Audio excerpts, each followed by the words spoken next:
Pondok Cerita. Halo Sobat Pondok Cerita, apa kabar? Senang sekali kali ini saya boleh berjumpa kembali dengan Sobat Pondok Cerita dimanapun berada. Pada kesempatan kali ini, kami dari tim Pondok Cerita akan membahas satu pertanyaan yang masuk ke tim Pondok Cerita. Barusan ada inbox ke akun kami. Ini dari JJ, tapi bukan dari JJ yang viral itu loh, yang fashion street. Tenang saja ya, ini hanya nama samaran saja. Jadi tenang buat teman-teman Sobat Pondok Cerita yang ingin bertanya atau sharing ataupun mengirimkan permohonan doa, tenang saja. Identitas teman-teman Sobat Pondok Cerita tetap kami jaga.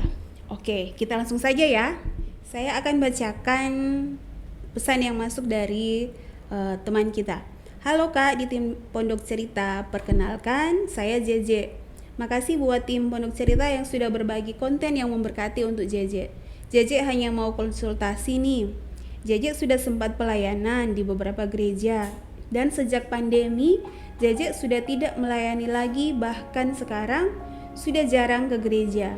JJ rindu mau melayani lagi, tapi bingung mau mulai dari mana. Mohon pencerahannya Kak, Tuhan memberkati.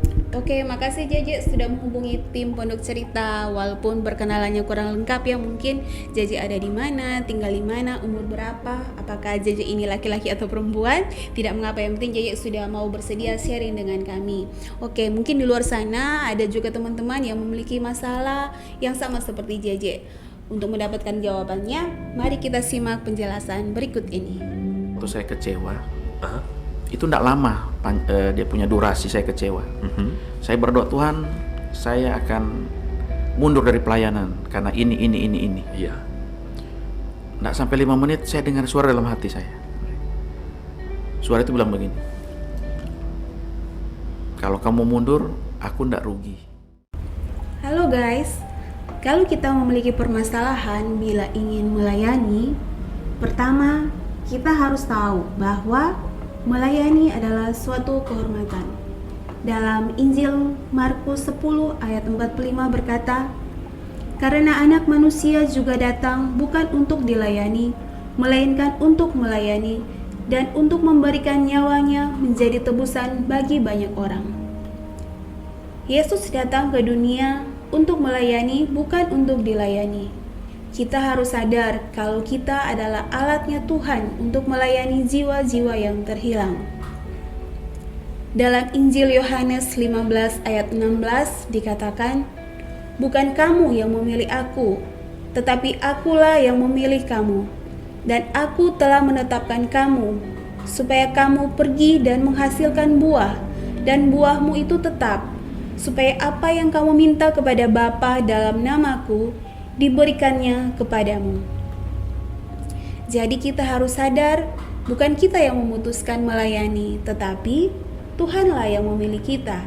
Dan perhatikan kalimat, supaya kamu menghasilkan buah. Supaya kita bisa berbuah, kita harus tertanam di gereja lokal di mana kita berada. Kita harus komitmen dalam sebuah gereja agar kita bisa dipercaya dalam pelayanan. Harusnya kalau kita sudah pernah melayani, pasti paham dengan syarat yang mendasar ini. Jadi, mulailah aktif terlibat dalam sebuah gereja di mana kamu berada. Yang kedua yaitu pola pikir kita. Kita harus mengerti bahwa melayani bukan hanya di gereja. Dalam Injil Matius 25 ayat 45 berkata, "Maka ia akan menjawab mereka, Aku berkata kepadamu, sesungguhnya segala sesuatu yang tidak kamu lakukan untuk salah seorang dari yang paling hina ini, kamu tidak melakukannya juga untuk aku." Ini adalah perkataan Yesus sendiri ketika kita menolong orang yang lapar, haus, sakit, membutuhkan pakaian, atau di penjara, kita sudah melakukannya untuk Yesus. Jadi, kalau kita hanya membatasi pelayanan di gereja, itu kurang benar. Kita bisa jadi berkat dimanapun kita berada.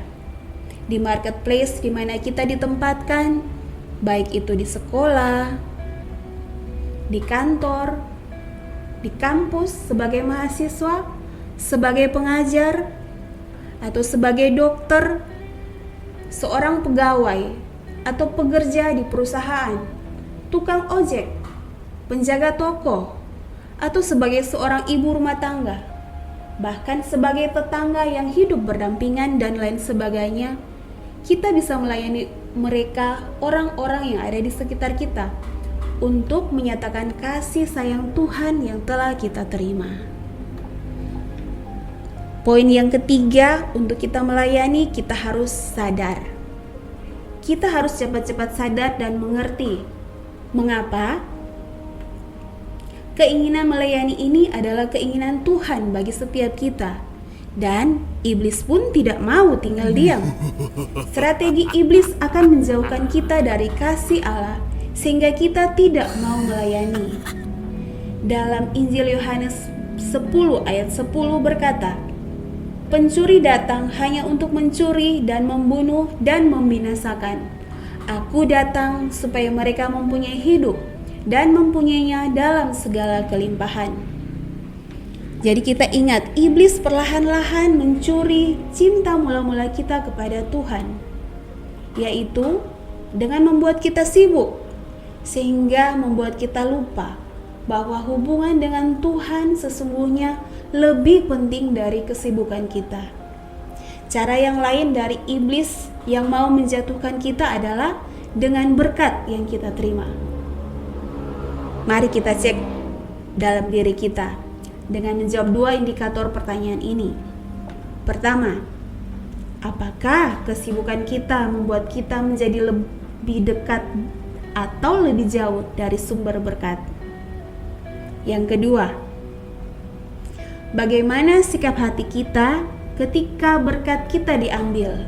Apakah kita kecewa atau hati kita tetap bersyukur? Sang penulis Amsal berkata, "Di mana hartamu berada, di situ hatimu berada." Sanggupkah kita berkata, "Tuhan yang memberi, Tuhan yang mengambil, terpujilah Tuhan"? Nah, sobat cerita, itulah tadi penjelasan singkat tentang melayani. Semoga penjelasan tadi bisa menjawab ya pertanyaan JJ dan mungkin juga pertanyaan dari teman-teman yang lain.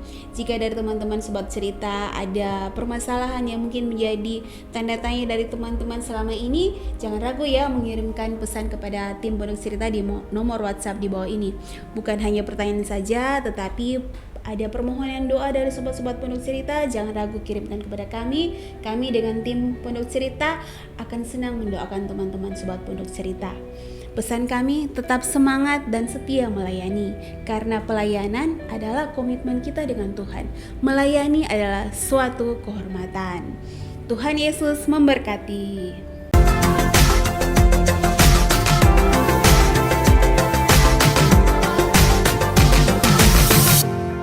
Pondok Cerita.